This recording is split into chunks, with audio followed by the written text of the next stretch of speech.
or if you drop something of value off the side of the tram, or have any sound or video issues, reach up and grab the red E-cord that runs along the center of the ceiling of the tram, and I'll be back to see you as soon as it's safe to do so. Otherwise, during the entire tour, please stay seated and keep your arms and legs inside the vehicle at all times. Remember to use the red cord above your head if you need any assistance. The studio is private property, and if at any time during the tour you drop your phone or just can't wait to use the restroom, pull the cord and remain seated. Please, no smoking of any kind during the tour. And be prepared, our tour today features loud noises, sudden tram movements, fire effects, and many water effects. You'll want to have your cameras out for great photo opportunities, but keep an eye on them so they do not get wet. And finally, for your safety and those around you, please do not use selfie sticks while you are on board. We are leaving the theme park behind and entering the heart of the working studio, where we work tirelessly every day to produce television shows, commercials, music videos, and of course, movies. As we make our way down this Universal timeline, you're seeing on your left and right hand side posters from just some of the thousands of films Universal has created. Our most important date in history is March 15th, 1915, when our founder Carl Laemmle opened the doors to Universal City to give audiences a close look at the magic of movie making. He dubbed Universal City the strangest city in the world, because that it is. On your right hand side, those aren't props or paid actors, those are real life heroes. Here at Universal City, we have our very own fire station, we have our own substation, our own medical services, our own gym, our own coffee shops, our own retail stores. At one point we had our own zoo, and still to this day, Universal City has its very own zip code.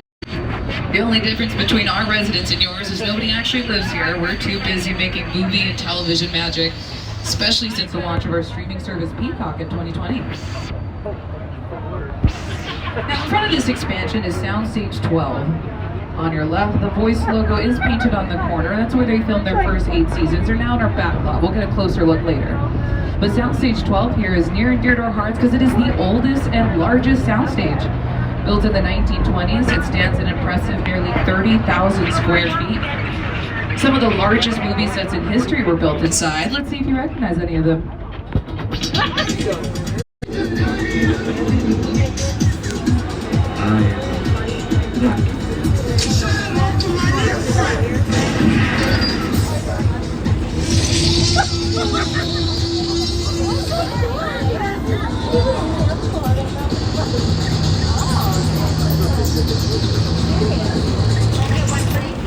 The elephant doors are currently closed, but what you're seeing on the screen is what it looks like inside one of our sound stages.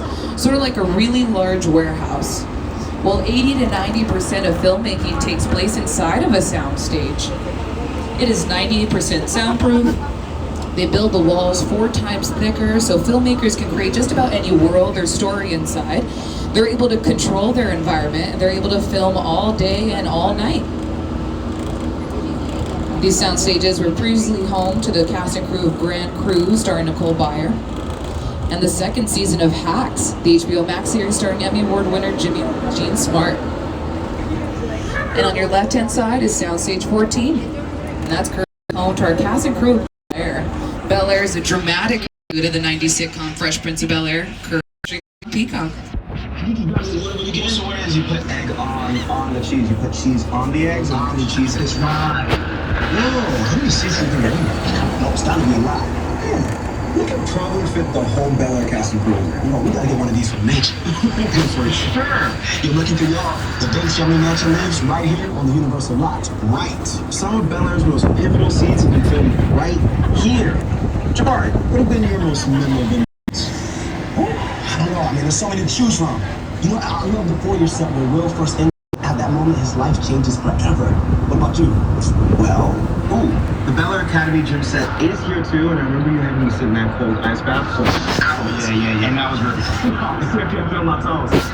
No, but seriously, my favorite part of this lot is the talented crew who put it all together. Hair, wardrobe, makeup, set design, props, and transportation. Transpo, yes. Yo, Transpo's the best. And they have the smoothest rides for us to play with. Actually, speaking of, if we're gonna get a ride like this, we better go talk to Transpo now and let these people get back to their tour. Yeah, that sounds good to me. As long as I get to drive. No, not if I've got the keys. Oh, nothing wrong. Come on, man.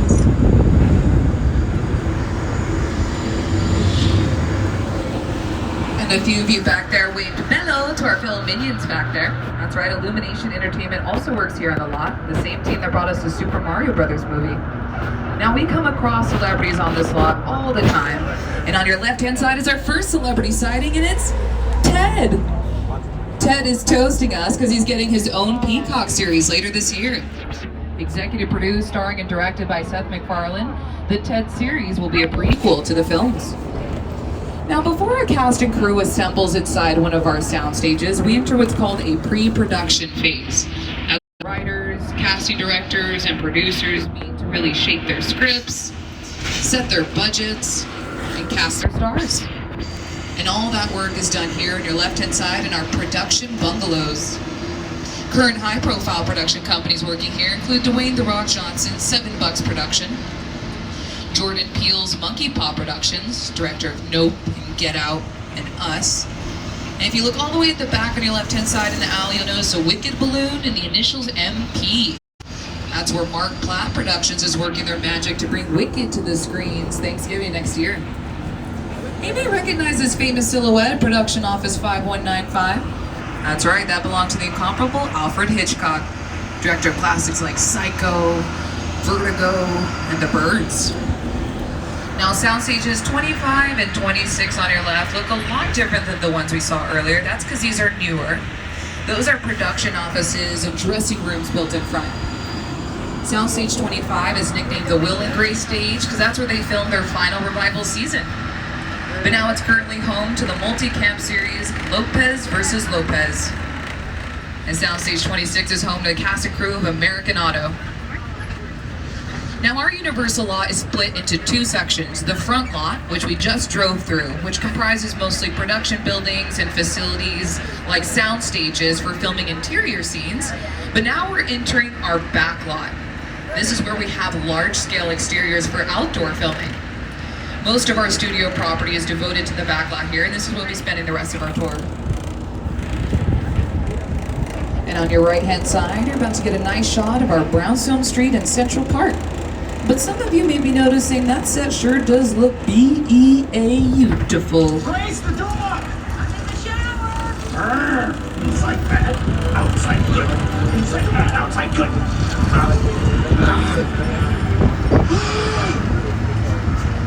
Oh, you're done now. Great. B-E-A-U.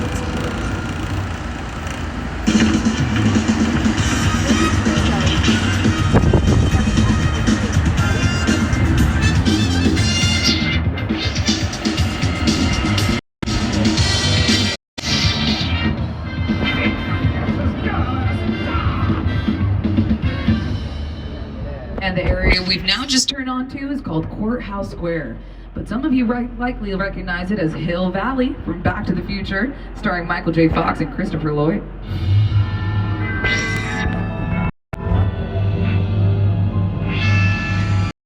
Get your children.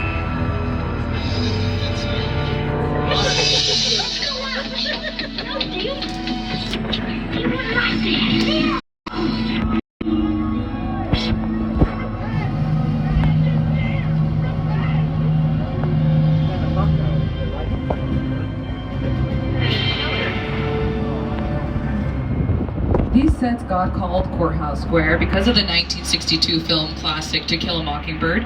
But as you noticed in that video, the clock tower looks a lot different from production to production.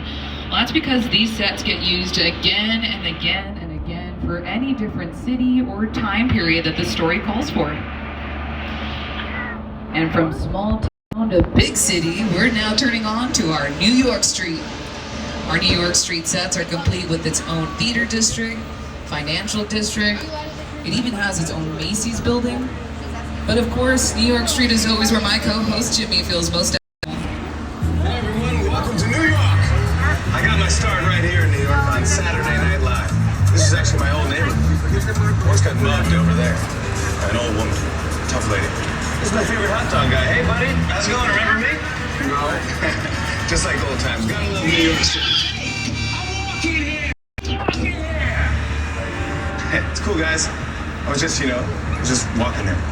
So it's not exactly New York, but a lot of times when you see New York in the movies, it was shot right here on the Universal Metro sets. If you can make it here, you can make it anywhere. Even if you make it here on the Universal line.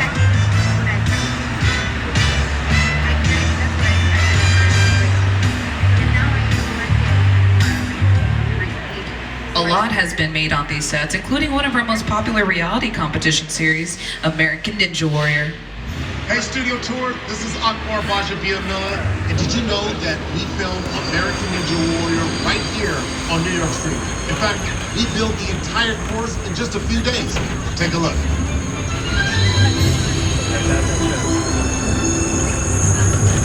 And Universal is home to incredible directors, including Academy Award winner Peter Jackson. It's the original King Kong that made me want to direct movies. I saw that movie on TV when I was around 8 or 9 years old, and I wanted to become a filmmaker.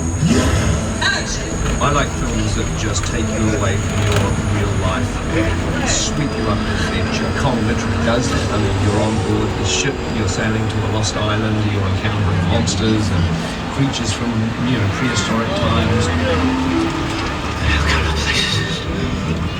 So I was thrilled when Universal invited me back to Skull Island, and it's great to have you along for the ride.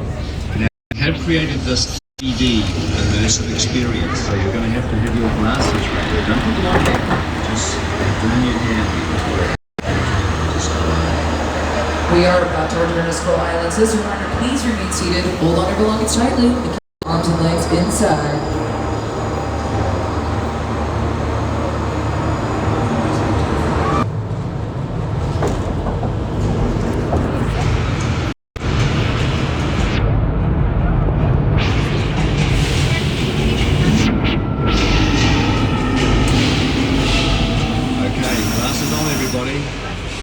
We're back in Skull Island.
That was King Kong 363D.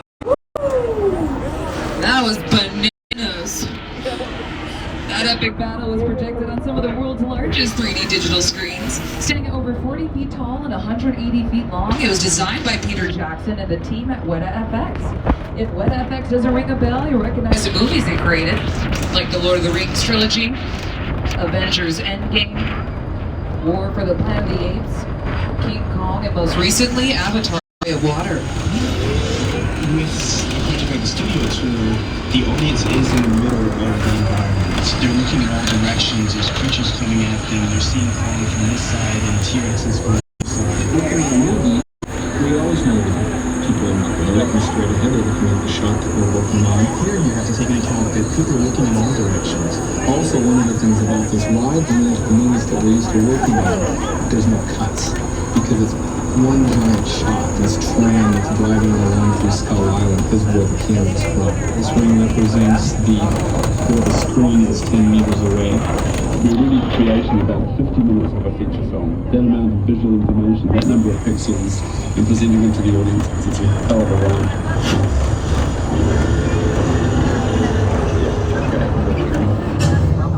Now, during that battle, a section of our tram appeared on the screen and became a part of the action. Every time I see a moving vehicle on the screen in a movie or a television show, that's what we call a picture car. And coming up on your left-hand side are some of the most recognizable picture cars.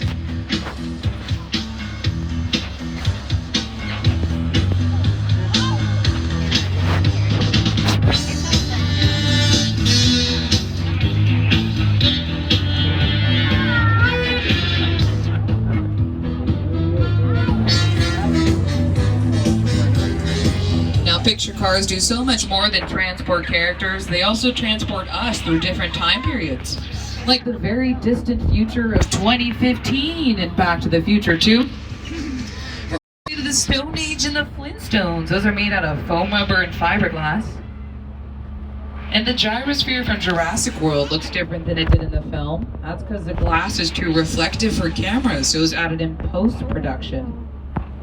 And you notice some fake blood splatter in the back of the Crawdaddy still from Jordan Peele's Us when Winston Duke battled it out with his tethered self.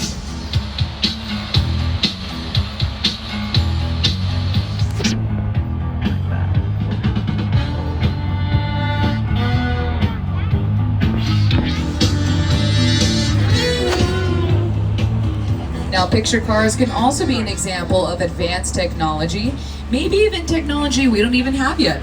That was certainly the case with the self-driving Ford Explorers in the original Jurassic Park film. And I have a very special friend to help me introduce the next section of our tour.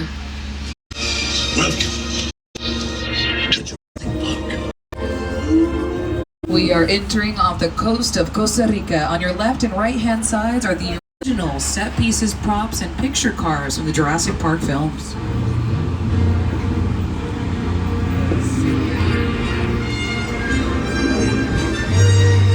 For my fans, that is the green Mobile Lab unit on your left.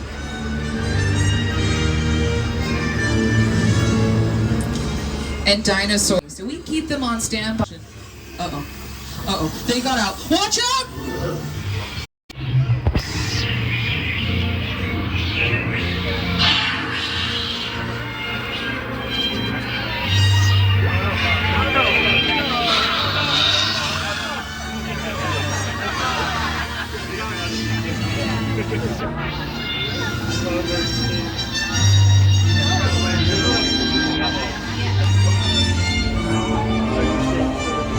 And if you can believe, Jurassic Park just celebrated its 30th birthday. A little over a week ago. It's been 3 whole decades since the original Jurassic Park film has been released.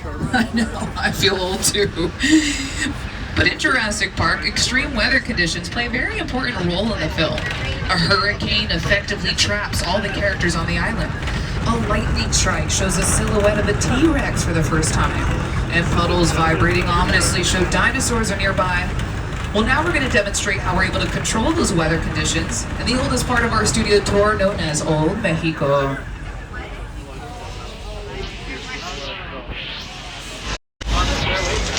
Don't worry, it's still sunny out of LA. That thunder and lightning is just coming from our tech booth up top through some speakers and lighting. But as I mentioned in film, we need to be able to control our weather conditions so that whenever the director calls action, rain falls on cue and in the shot.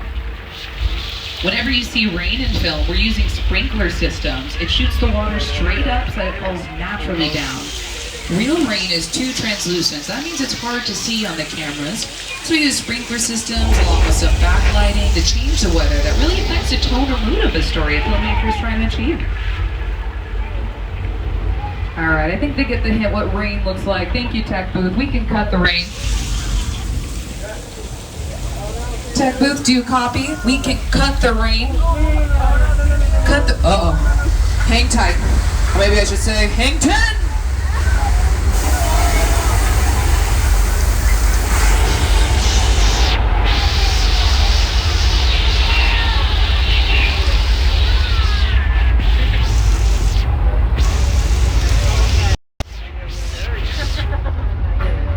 I'm just kidding. We had that completely under control. That was thousands of gallons of recycled water being held in 2 large tanks at the top of the hill. And it was featured in one of my favorite films, Big Fat Liar.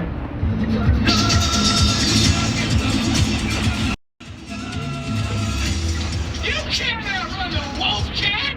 Yeah, we'll see about that.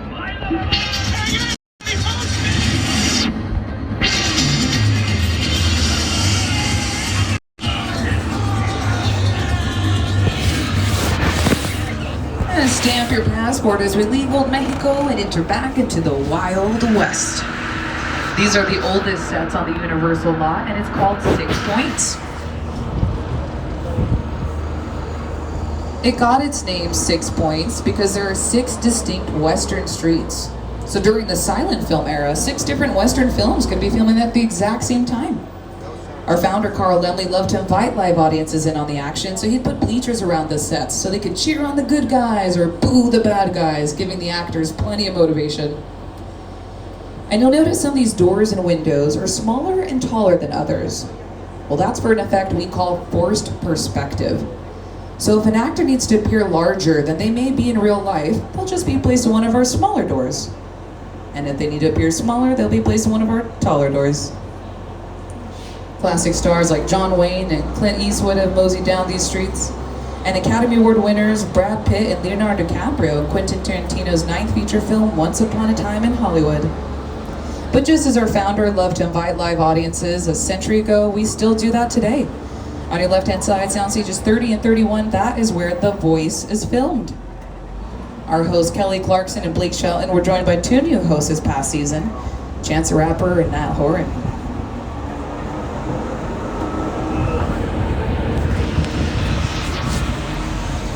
On your left-hand side, you're getting a peek at our beautiful, sparkling Park Lake. Park Lake was most notably featured in the 1954 3D monster movie, Creature from the Black Lagoon.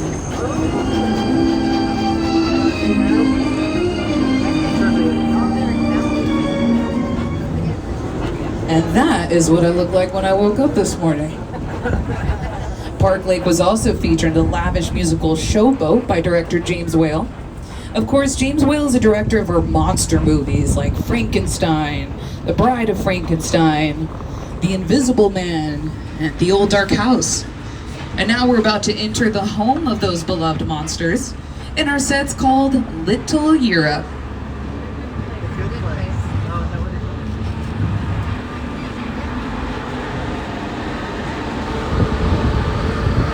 But some of you may have read the poster and may even recognize these cobble streets from our modern hit known as The Good Place. You, Eleanor Shellstrop, are dead. This location, the afterlife of Comin. I've never ever seen this. You're in the good place. I'm not supposed to be here. I can't risk going to the bad place. Maybe it's not all that bad. How can I help you? What is the bad place like? Well, it doesn't sound awesome. But what is awesome is these sets don't just have to be Europe. They can be dressed to look like anywhere in the world. Just change the language on the signs, add some props. In fact, it's been dressed to look like Egypt for The Mummy, Genovia, Princess Diaries 2, A Royal Engagement. I know, I thought Genovia was real too. I'm so sorry. And on your right-hand side is our Court of Miracles. That Court of Miracles is celebrating its 100th anniversary. That's where the original Hunchback of Notre Dame was filmed, starring Lon Chaney in 1923. And they dressed it to look like 15th century Paris. In fact, between the 1920s and the 1950s, Universal Studios was known as the Monster Movie Studio. Our founder had a keen sense of really humanizing those monsters, making them the beloved creatures they are today. When I think of Universal, we think of monsters. Dracula, Frankenstein, Wolfman, Bride of Frankenstein, The Mummy, Hunchback of Notre Dame, The Invisible Man, Phantom of the Opera. classic films. They're just brilliantly made. That Frankenstein image, flathead, It's one of the great icons of the world. That to me was like the essence of the Universal horror film. And I was just mesmerized by these movies. Boris Karloff, Lon Chaney. I remember the original Universal Studios Mummy movie really scaring me. They still ring in our memories now, and we love them.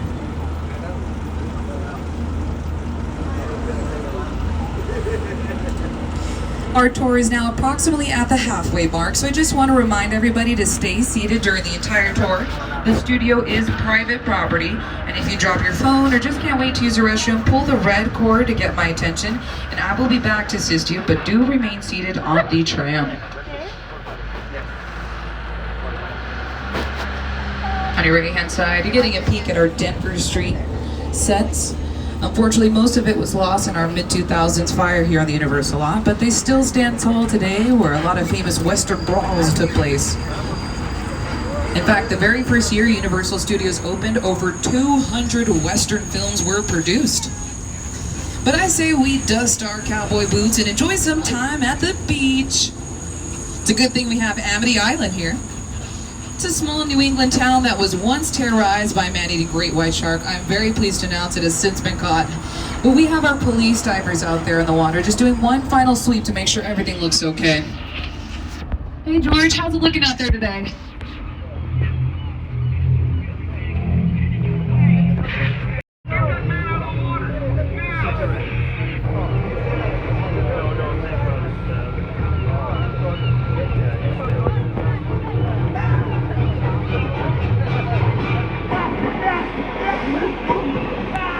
Folks, it takes a lot of guts to be out there. And there they are.